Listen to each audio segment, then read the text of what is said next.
Hi guys, Dr. Corbin Pommenville here. You're here because you're in pain and you haven't been able to solve it yet. We believe this is because you haven't found the root cause of your pain yet. Pain is our body's way of saying there's a problem here. So really all we have to do is find the actual structure that's being affected, and oftentimes this structure is something that's getting pinched, and that pinching causes pain. So I put together a little video to help you understand your pain a little more. It goes a little deeper into the potential causes of your pain and how we can fix them. I really hope this helps. Hi guys, Dr. Corbin Pommenville here. I'm back with our 6th anatomy series on shoulder pain. This is very common in people who may do a lot of sitting, may have a desk job, or you may just be active or weightlifting or playing sports. Shoulder pain is very common. I want to take this time to explain what's going on in your body and give you some answers as to why you are having shoulder pain. So first, let's talk about what actually may be causing this pain. Number one is repetitive work, sports, exercise, or other activities. So our bodies can withstand quite a bit of activity, but if we aren't doing it with proper form, things can start to break down. So this is very important to understand. Number two reason is a traumatic event. Could be a lifting injury, could be a car or bike crash, could be a sports injury. Number three reason is posture. So a lot of times shoulder pain, especially if it lasts for a long time, is due to our everyday habits. So what we're doing all day is we're sitting, standing, walking, sleeping even could cause it. So if we're doing these things incorrectly, even just a little bit, over time that can cause things to start to break down and it can cause pain. So now let's get into the anatomy a little bit.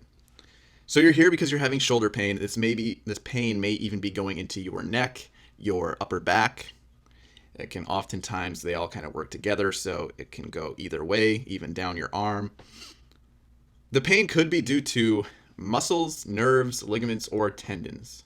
So let's explain a little bit on that. So first we have our upper traps. These kind of connect to the shoulders. Pain can kind of go up that way. A lot of times the pain is in the rotator cuff. So we have 4 rotator cuff muscles, 1, 2, 3, and 4 right here. And what can happen is these can get pinched very easily. You see they're very tiny and they're kind of squished between bones and things like that. So if our body is out of alignment even just a little bit, this can cause pain because they can start to get squished. We also have our biceps here coming up to right here, as well as right here. This one, the biceps coming up. So those can get pinched as well, these tendons in here. We also have nerves. So quite a few nerves that come through the shoulder area, kind of through where your armpit is in the front of it, next to your rib cage. These come from the neck and all the way down, and that's why I was saying you may have pain in the neck as well. Could be in the neck, could be even back here in the upper kind of back area because of these muscles here. They kind of go from the shoulder to the back. All right, so now we kind of know what the structures are that could be getting pinched, and usually it's something getting pinched that causes pain. It's quite common. So let's get into the 3 anatomical reasons why you may have shoulder pain. Number 1, the muscles may be tight. So different muscles can be tight here. Here's one of the muscles that can be tight, the pec minor. And as you can see, this bundle of nerves goes right underneath the pec minor. So if this is tight, it can cause compression and cause pain in the shoulder and down the arm. And maybe even up into the neck. It can go either way. That's one of the muscles that could be tight there. Let's also go to the back here. We also have muscles that kind of go from the shoulder into the neck. These can be very commonly tight. Here's your levator. We also have the big upper traps connecting from the shoulder into the neck. Those can be tight as well. Several others. Those are 3 of the most common. Number 2 reason why you may be having shoulder pain. The bones might be too tight or stiff.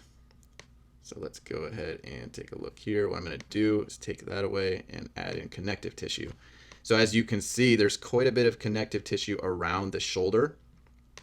Around in here, we have in the whole capsule as well. So there's a capsule around this shoulder, and if it gets too thick or too tight, what that can do is it can not allow it to move the way it should. And again, things can start to get pinched because if, say, this gets too tight right here, now this muscle right here, your supraspinatus, if this gets too tight, this muscle can start to get pinched between the bones. So we might need to go in there and loosen that up. Also, what can happen is the neck can get too tight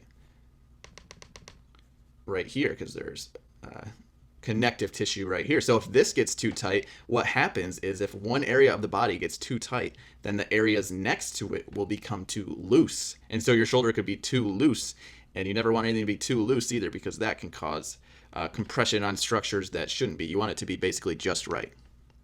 Number 3 reason why you may have shoulder pain. Your muscles may be weak or not activating properly. So you might be saying, I exercise, I do shoulders in the gym, I am in shape. Well, you may have some of the bigger muscles, like the deltoids, but you may be lacking some of the stabilizer muscle strength, such as rotator cuff. We also have a muscle in here called your serratus that really helps to stabilize the shoulder blade. It connects to the shoulder blade right here, and the shoulder blade is obviously a part of the shoulder. We also have the lower traps and the rhomboids. So here's the upper traps, but we're looking at the lower traps. Those help keep your shoulders in a good position. It kind of helps pull your shoulders back and down. And also rhomboids in here. So these are muscles that we don't think about normally in the gym. And so let's see if I have a picture here. And so here's your posture, proper posture versus improper posture. And you can imagine in improper posture, your shoulders are slumped forward. This can place pressure on muscles, nerves, tendons, and ligaments that shouldn't be. So you want to have everything in line. So those were 3 reasons why you may be having shoulder pain. It's important to realize that different parts of your body may need flexibility and different parts of your body may need stability. And we just have to take a look and figure it out because everyone is different. Your shoulder pain may be due to different things than someone else's shoulder pain. And this is why I can't give you an exact formula right now on how to solve your pain without taking a look at you. As you guys know, Better Life Health and Wellness specializes in shoulder pain. We've seen a lot of shoulders, a lot of necks. Right now, we're running a free total body diagnostic visit where we'll look at your whole body as well as take an in-depth look right at the shoulder. But as I've explained, the parts around the shoulder can actually contribute to it. So we're going to look at the whole area. We'll then use hands-on therapy techniques to decrease your pain and loosen you up where you need to be loosened up, and then use muscle activation techniques to stabilize you and keep you that way. So feel free to message us on social media. You can call or text us or submit a contact form on the website. Again, I'm Dr. Corbin Pommenville, and thank you for tuning in.